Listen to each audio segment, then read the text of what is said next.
ശ്രുതിയുടെ കൂടെ എന്നെ നോക്കി പുഞ്ചിരിയായി ഇറങ്ങി വരുന്ന പെണ്ണിനെ കണ്ട് ഒരു നിമിഷം ഞാൻ മതിമറന്ന് അവളെ തന്നെ നോക്കിയിരുന്നു. ഒരു സ്റ്റോൺ വർക്ക് ചെയ്ത പീച്ച് കളർ ഷിഫോൺ സാരിയാണ് പെണ്ണിൻ്റെ വേഷം. അതിൽ ദേവൂട്ടി കൂടുതൽ സുന്ദരിയായിരിക്കുന്നു. നെറ്റിയിൽ ചെറിയ വട്ടപ്പൊട്ട്, കാതിലും കഴുത്തിലും സാരിക്ക് ചേർന്ന തരത്തിലുള്ള കൽവച്ച ഫാൻസി ഓർണമെൻറ്റ്സ്, മുടി റോൾ ചെയ്ത് അതിനു മുകളിൽ മുല്ലപ്പൂ വെച്ച് ഒതുക്കി കെട്ടിയിരിക്കുന്നു. അതുകൊണ്ട് അവളെ വെളുത്തു മിനുസമാർന്ന പിൻകഴുത്ത് എനിക്ക് കാണാം. അതേ മോനെ, മതി നോക്കിയത്, നിനക്കുള്ള മുതൽ തന്നെയാ. വിമൽ ഇടയ്ക്ക് കയറി കമൻറ്റ് പറഞ്ഞപ്പോഴാണ് ഞാൻ ദേവൂട്ടിയിൽ നിന്ന് നോട്ടം മാറ്റിയത്. അപ്പോഴേക്കും അവിടെ ഒരു കൂട്ടച്ചിരി മുഴങ്ങി. ദേവൂട്ടി ആകെ ചടച്ച് തല താഴ്ത്തി. എനിക്ക് പിന്നെ ഇതൊന്നും പുത്തരിയല്ല. ഗീതു അവളുടെ അടുത്തേക്ക് ചെന്ന് നെറ്റിയിൽ ചുംബിച്ചു. അവൾ സന്തോഷത്തോടെ അത് സ്വീകരിച്ചു. എന്നാൽ പിന്നെ നമുക്ക് ചടങ്ങ് നടത്താം അല്ലേ? 1 മിനിറ്റ് മാമ, 3 പേരുകൂടി വരാനുണ്ട്. മാഷ് പറഞ്ഞിട്ട് ഞാൻ അടക്കം എല്ലാവരും മാഷിനെ ചോദ്യഭാഗത്തിൽ നോക്കി. മാഷ് പുറത്തേക്ക് നോക്കി പുഞ്ചിരിക്കുന്നത് കണ്ട് എല്ലാവരും അങ്ങോട്ട് നോക്കി. അവിടെ നിൽക്കുന്ന അമ്മയെയും വർഷയെയും അച്ഛനെയും കണ്ട് ഞാൻ അന്തം വിട്ട് മാഷിനെ നോക്കി. മാഷ് എന്നെ നോക്കി ഒന്ന് സൈറ്റടിച്ചു. ഞാൻ ഓടി അവരുടെ അടുത്ത് ചെന്ന് അമ്മയെയും വർഷയെയും കെട്ടിപ്പിടിച്ചു. അച്ഛനെ ഒരു നോട്ടം ഞാൻ നോക്കി. പതിവ് ഗൗരവം തന്നെയെങ്കിലും നോട്ടം എന്നിൽ തന്നെയായിരുന്നു. എങ്കിലും ഉള്ളിലെ ഭയം കാരണം ഞാൻ അടുത്തേക്ക് പോയില്ല. അപ്പോഴേക്കും ഗീതമ്മ ഞങ്ങളുടെ അടുത്തേക്ക് വന്ന് സന്തോഷത്തോടെ അവരെ അകത്തേക്ക് ക്ഷണിച്ചു. മാഷ് അമ്മയും വർഷയെ നോക്കി പുഞ്ചിരിച്ചു. അച്ഛനെ രൂക്ഷമായി നോക്കുകയും ചെയ്തു. ഇനി വൈകിക്കണ്ട കണ്ണ, ദേവുമോളുടെ അച്ഛൻ്റെയും അമ്മയുടെയും അനുഗ്രഹം വാങ്ങി. ഗീതമ്മ പറഞ്ഞു തന്നിട്ട് മാഷും ഞാനും പരസ്പരം നോക്കി അവരുടെ അടുത്തേക്ക് ചെന്നു. അമ്മയും അച്ഛനും അടുത്താണ് നിന്നിരുന്നത്. അച്ഛൻ്റെ അനുഗ്രഹം വാങ്ങാൻ മാഷ് അല്പം നീരസം തോന്നിയെങ്കിലും എനിക്ക് വിഷമാണെന്ന് കരുതി അത് പുറത്ത് കാണിച്ചില്ല. അച്ഛൻ്റെ കാൽപാദത്തിൽ തൊട്ട് അനുഗ്രഹം വാങ്ങിയപ്പോൾ അറിയാതെ 2 തുള്ളി കണ്ണുനീർ ആ കാലിലേക്ക് പതിച്ചു. ഓക്കെ, ഇനി 2 പേരുടെയും ഈ സെൻറ്ററിൽ നിന്നോളൂ. ശരത്ത് പറഞ്ഞിട്ട് ഞങ്ങൾ കുറച്ച് നീങ്ങി നിന്നു. വിമൽ സാറും ശ്രുതി ചേച്ചി ഞങ്ങളുടെ അടുത്തേക്ക് വന്ന് സാറിൻ്റെ കയ്യിലിരുന്ന റിങ് മാഷിനും ചേച്ചിയുടെ കയ്യിലിരുന്ന റിങ് എൻ്റെ കയ്യിലേക്ക് തന്നു. മാഷ് എൻ്റെ നേരെ തിരിഞ്ഞ് എന്നെ നോക്കി പുഞ്ചിരിയോടെ കണ്ണ് ചിമ്മി എല്ലാവരെയും സാക്ഷിയാക്കി എൻ്റെ വിരലിൽ മോതിരമണിഞ്ഞു. സിദ്ധാർത്ഥ് എന്ന പേര് കൊത്തിയ മോതിരം എൻ്റെ വിരലിൽ തിളങ്ങി നിന്നു. ഒപ്പം അവിടെ ഒരു സ്നേഹചുംബനവും മാഷ് നൽകി. അത് കണ്ട് എല്ലാവരും മടക്കി പിടിച്ച് ചിരിച്ചപ്പോഴേക്കും ഞാൻ മാഷിൻ്റെ സ്നേഹത്തിൽ ലയിച്ചു നിൽക്കുമായിരുന്നു. പിന്നെ ഞാനും ഉള്ളിൽ നിറഞ്ഞ സന്തോഷത്തോടെ മാഷിൻ്റെ വിരലിൽ മോതിരം അണിഞ്ഞു. ഇനി രണ്ടാളും ഒന്ന് ചേർന്ന് നിന്നേ.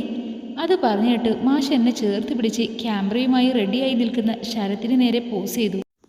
മാഷേ, ഫോട്ടോയ്ക്ക് പോസ് ചെയ്യുന്നിടയിൽ ഞാൻ പതിയെ വിളിച്ചു. പറ ദേവുട്ടി. I love you. ഞാൻ പറഞ്ഞിട്ട് മാഷ് വിടർന്ന കണ്ണുകളുടെ എന്നെ നോക്കി. ആ നോട്ടം താങ്ങാനാകാതെ ഞാൻ നോട്ടം മാറ്റി. മാഷ് ചുറ്റൊന്ന് നോക്കി. ആരും തങ്ങളെ ശ്രദ്ധിക്കുന്നില്ല എന്ന് മനസ്സിലായതും മാഷൊരു കള്ളച്ചിരിയുടെ കുനിഞ്ഞെൻ്റെ കവിളിൽ ചുണ്ടുകൾ അമർത്തി. Love you too Devutty. മാഷ് പറഞ്ഞിട്ട് എൻ്റെ മുഖം നാണത്താൽ ചുവന്നു. സത്യത്തിൽ ഞങ്ങൾ മറ്റേതോ ലോകത്ത് ചെന്ന് വെട്ടതുപോലെ ഞാനും മാഷും മാത്രമായൊരു ലോകം. എത്ര നേരം ഞങ്ങളങ്ങനെ പരസ്പരം പ്രണയിച്ചു നിന്നു എന്നറിയില്ല. ശരത് അതെല്ലാം ഭംഗിയായി മാഷിൻ്റെ നിർദ്ദേശപ്രകാരം ക്യാമറയിൽ പകർത്തി. പിന്നെ ഗീതമ്മയുടെ വക ഒരു കുഞ്ഞു സദ്യ ഉണ്ടായിരുന്നു. എല്ലാവരും സന്തോഷത്തോടെ ഒരുമിച്ചിരുന്ന് അത് കഴിച്ചു. ഇടയ്ക്ക് അച്ഛൻ്റെ നോട്ടം എന്നിലേക്ക് പാളി വീണുകൊണ്ടിരുന്നു. ആ നോട്ടത്തിൻ്റെ അർത്ഥം എനിക്ക് മനസ്സിലായതേയില്ല. എങ്കിലും എനിക്ക് ആശ്വാസമേകിയത് വിടാതെ എൻ്റെ കൈ മുറുകെ പിടിച്ചിരിക്കുന്ന മാഷാണ്. സദ്യയൊക്കെ കഴിച്ച് അമ്മയും അച്ഛനും വർഷയും പോകാനിറങ്ങിയതും എൻ്റെ മുഖം വാടി. എങ്കിലും വിവാഹത്തിന് തലേ ദിവസമേ വരുമെന്ന് അവർ ഉറപ്പ് പറഞ്ഞത് എനിക്ക് ആശ്വാസമായി. മാഷേ, ഇത് നോക്ക്, എങ്ങനെയുണ്ട്? കയ്യിൽ നിറയെ മൈലാഞ്ചി വരച്ചത് ഞാൻ മാഷിനെ കാണിച്ചുകൊണ്ട് ചോദിച്ചു. ഹാളിലെ സോഫയിലിരുന്ന് മാഷ് ഇപ്പോഴും ഫോണിൽ നോക്കിക്കൊണ്ടിരിക്കുക. ഇതിനു മാത്രം അതിൽ നോക്കാൻ എന്താ ഉള്ളത് എന്നെനിക്ക് മനസ്സിലാവുന്നില്ല. നിങ്ങൾക്ക് അതിൻ്റെ ഉള്ളിലേക്ക് കയറി പോകാതെ എന്നെ ഒന്ന് നോക്കിയാൽ എന്താ മനുഷ്യ? ഞാൻ ചോദിച്ചിട്ട് മാഷ് ഫോണിൽ നിന്ന് തലയുർത്തി എന്നെ നോക്കി. പിന്നെ ഒരു കള്ളച്ചിരിയോടെ എൻ്റെ അടുത്തേക്ക് മുഖം അടുപ്പിച്ചു കൊണ്ടുവന്നതും ഞാൻ മാഷിൻ്റെ നെഞ്ചിൽ കൈവച്ച് തള്ളി മാറ്റി. അയ്യേ, ഇങ്ങനെ നോക്കി ബുദ്ധിമുട്ടണ്ട, ഞാൻ പോവാ. ആ ഉണക്ക ഫോണും കെട്ടിപ്പിടിച്ച് അവിടെ ഇരുന്നോ. മുഖം വീർപ്പിച്ചുകൊണ്ട് അത്രയും പറഞ്ഞ് ഞാൻ എഴുന്നേറ്റ് പോകാൻ തുടങ്ങിയതും മാഷ് എൻ്റെ കൈ പിടിച്ചു വലിച്ച് മാഷിൻ്റെ മടിയിലേക്ക് ഇരുത്തി. പെട്ടെന്നുള്ള അറ്റാക്ക് ആയതുകൊണ്ട് ഞാൻ ഞെട്ടി മാഷിൻ്റെ മുഖത്തേക്ക് നോക്കി.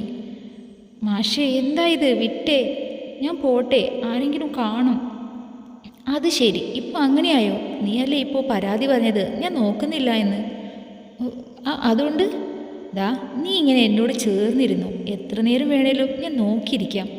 മാഷൊരു കള്ളച്ചിരിയോടെ പറഞ്ഞതും ആ ചിരി എന്നിലേക്കും പകർന്നു. ഞാൻ കൈ രണ്ടും മാഷിനെ വിടർത്തി കാണിച്ചു കൊടുത്തു. നോക്കൂ മാഷേ, വിജിതാൻ്റെ ഇട്ട് തന്നതാ, കൊള്ളാമോ? ഞാൻ ചോദിച്ചിട്ട് മാഷ് ചിരിയോടെ തലയാട്ടി എൻ്റെ ചവിക്കരിയിൽ ചെറുതായി ഒന്ന് ചുംബിച്ചു. ഞാനൊന്ന് പുളഞ്ഞുകൊണ്ട് മാഷിനെ നോക്കി പേടിപ്പിച്ചു. മാഷേ വേണ്ട കേട്ടോ, എനിക്ക് ഇക്കിളിയാവുന്നു. ആണോ? ശരിക്കും നോക്കട്ടെ. അത് പറഞ്ഞ് മാഷെന്നെ ഒന്നുകൂടി ചേർത്തിരുത്തി ഇക്കിളിയാക്കാൻ തുടങ്ങി. മാഷിൻ്റെ കൈ എൻ്റെ ഇടുപ്പിലൂടെയും കഴുത്തിലൂടെയും ഒക്കെ അഴിഞ്ഞു നീങ്ങി. മാഷേ വേണ്ട, അയ്യേ, ഞാൻ മുഖത്ത് തേക്കൂട്ടോ. മാഷ് ഇക്കിളിയാക്കുന്നതിനനുസരിച്ച് എൻ്റെ ചിരിയുടെ ആക്കം കൂടി. ഓ, ചിരിച്ച് ചിരിച്ച് എനിക്ക് അവസാനം ശ്വാസം മുട്ടി. കൈ വീശിയതുകൊണ്ട് തടയാനും പറ്റിയില്ല. വല്ലാത്ത അവസ്ഥ എൻ്റെ കൃഷ്ണ. മാഷേ പ്ലീസ്, ഇനി ഇക്കിളിയാക്കല്ലേ, വയ്യ. പെണ്ണ് കൂടെ കൂടെ ചിരിക്കുന്നതിനനുസരിച്ച് അവളുടെ കവിളിൽ വിരിയുന്ന നുണക്കുഴി കാണാൻ തന്നെ ഒരു ചേലായിരുന്നു. ചുവന്നു തൊടുത്ത് കണ്ണിൽ കൂടി വെള്ളം വരെ വന്നു പാവത്തിൻ്റെ. പെട്ടെന്നാണ് കുരിപ്പ് അവളുടെ കൈ എൻ്റെ മുഖത്തേക്ക് വെച്ച് പൊത്തിയത്. മൂക്കിലേക്ക് മൈലാഞ്ചിയുടെ ഗന്ധം തുളച്ചു കയറിയതും ഞാൻ അവളെ തള്ളി മാറ്റി ചാടി എണീറ്റു. അപ്പോഴേക്കും എവിടുന്നൊക്കെ ഒരു കൂട്ടച്ചിരി കേട്ടപ്പോൾ ഞാൻ മുഖമൊന്നൊഴിഞ്ഞ് കണ്ണു തുറന്നു നോക്കി. ഫുൾ ഫാമിലി എന്നെ നോക്കി ഇരിക്കുവാണ്. എല്ലാം കൂടി ആയപ്പോൾ ഞാൻ ദേവുവിനെ നോക്കി അലറി. എടി! എൻ്റെ അലർച്ച കേട്ടതും അത്രയും നേരം ഇഞ്ചി കടിച്ച് കുരങ്ങനെ പോലെ എന്ന ദേവുട്ടി പേടിച്ചോടി ഗീതുവിലെ പിറകിലൊടിച്ചു. ഇടയ്ക്ക് സൈഡിലൂടെ തലയിട്ട് എന്നെ ഒന്ന് എത്തി നോക്കി. ഡി, ഇവിടെ വാടി കോപ്പേ, നിന്നെ ഇന്ന് ഞാൻ ശരിയാക്കി തരാം. ഞാൻ വരൂല, മാഷിനോട് ഞാൻ അപ്പോഴേ പറഞ്ഞതല്ലേ ഇക്കിളിയാക്കണ്ട, ഞാൻ തേക്കുമെന്ന്. ഗീതമ്മയുടെ പിറകിൽ നിന്ന് അവൾ വളരെ നിഷ്കുവായി പറഞ്ഞു തന്നിട്ട് എല്ലാവരും കൂടെ ചിരിയുടെ പവർ കൂടി. വേഗം പോയി കഴുകി പാക്കണ്ട, ഇല്ലെങ്കിൽ കഥകളിക്ക് മേക്കപ്പിട്ട പോലെ ആവും നിന്റെ മോന്ത. ഗീത ചിരിച്ചുകൊണ്ട് പറഞ്ഞിട്ട് ഞാൻ ഒന്നുകൂടി ദേവുവിനെ രൂക്ഷമായി നോക്കിക്കൊണ്ട് നേരെ കഴുകാൻ വേണ്ടി ബാത്റൂമിലേക്ക് പോയി. അവൾക്ക് ഞാൻ വച്ചിട്ടുണ്ട് കുരിപ്പ്. അയ്യോ, എനിക്ക് വയ്യേ. എനിവേ ബ്രോ, കാണുന്ന നല്ല രസമുണ്ടായിരുന്നു. ശ്രീ പൊളിച്ചു. മുഖമൊക്കെ കഴുകി വന്നിരിക്കുമ്പോഴാണ് കോപ്പ് ശരത്തിൻ്റെ കളിയാക്കൽ. എൻ്റെ ഒരു അവസ്ഥ, വയ്യെങ്കിൽ എണീറ്റ് പോട ശവമേ. ഇനി ഇരുന്ന് കിണിച്ചാ നിന്റെ മുട്ടുകാലി ഞാൻ തല്ലിയൊടിക്കും.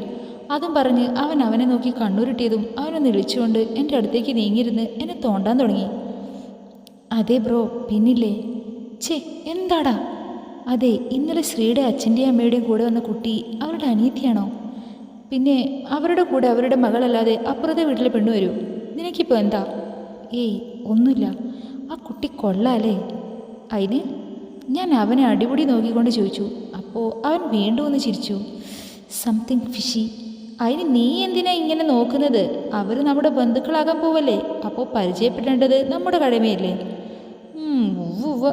ഞാൻ അവനെ നോക്കി നാക്കിക്കൊണ്ട് പറഞ്ഞു തിരിഞ്ഞതും കണ്ടത് ഞങ്ങളുടെ നേരെ വരുന്ന ദേവൂട്ടിയാണ്. മൂളിപ്പാട്ടും പാടി വരുന്ന അവൾ ഞങ്ങളെ കണ്ടില്ല. നിനക്ക് ഞാൻ ശരിയാക്കി തരാൻ വേണ്ടി ഗുഡുമുളകേ. ടാ, നിനക്ക് വേറെ പണിയൊന്നുമില്ലേ? പോടാ, പോയി എന്തെങ്കിലും ചെയ്യ്. ഞാൻ ശരത്തിനെ നോക്കി പറഞ്ഞതും അവൻ എന്നെ നെറ്റിച്ചുളിച്ച് നോക്കി. ഇവിടെ ഇപ്പോൾ എന്ത് പണിയാണ് ഉള്ളത്? ഒന്ന് പോടാ, രാവിലെ മുതൽ ഞാൻ വെറുതെ ഇരിക്കുമായിരുന്നു. ഇനി കുറച്ച് റെസ്റ്റ് എടുക്കട്ടെ. അതും പറഞ്ഞ് അവൻ കാലുമേ കാലും കയറ്റി വെച്ച് ബാൽക്കണിയിലെ സോഫയിലേക്കിരുന്നു. ഇവനെ ഇന്ന് നിനക്ക് പറഞ്ഞാൽ മനസ്സിലാകില്ലേടാ തെണ്ടി, എണീറ്റ് പോടാ. അതും പറഞ്ഞ് ഞാൻ അവനെ കുത്തിപ്പൊക്കിയപ്പോൾ ആണ് ചെക്കൻ ദേവൂട്ടി വരുന്നത് കണ്ടത്. അപ്പം തന്നെ അവൻ എന്നെ നോക്കി ഒന്ന് ആക്കി ചിരിച്ചു.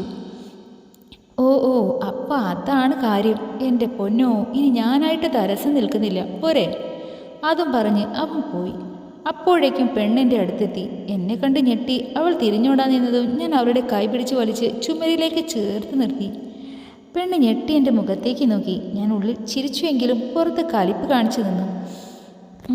എന്താ മാഷേ? അവൾ വിക്കി വിക്കി ചോദിച്ചു. ഞാനൊന്നും മിണ്ടാതെ ഒന്നുകൂടി അവളിലേക്ക് ചേർന്ന് നിന്നു. ദേവു ഒന്നുയർന്ന് കുതറി മാറാൻ നോക്കി. പക്ഷേ ഞാൻ അതിനെ സമ്മതിക്കാതെ അവളുടെ അരലിയുടെ കൈയിട്ട് ലോക്കാക്കി. പതിയെ എന്നിൽ നിന്നും ഒരു കള്ളച്ചിരി വിടുന്നതും അവൾ എന്നെ നോക്കി ചുണ്ടുപൊത്തി വേണ്ട എന്ന് തലയാട്ടി.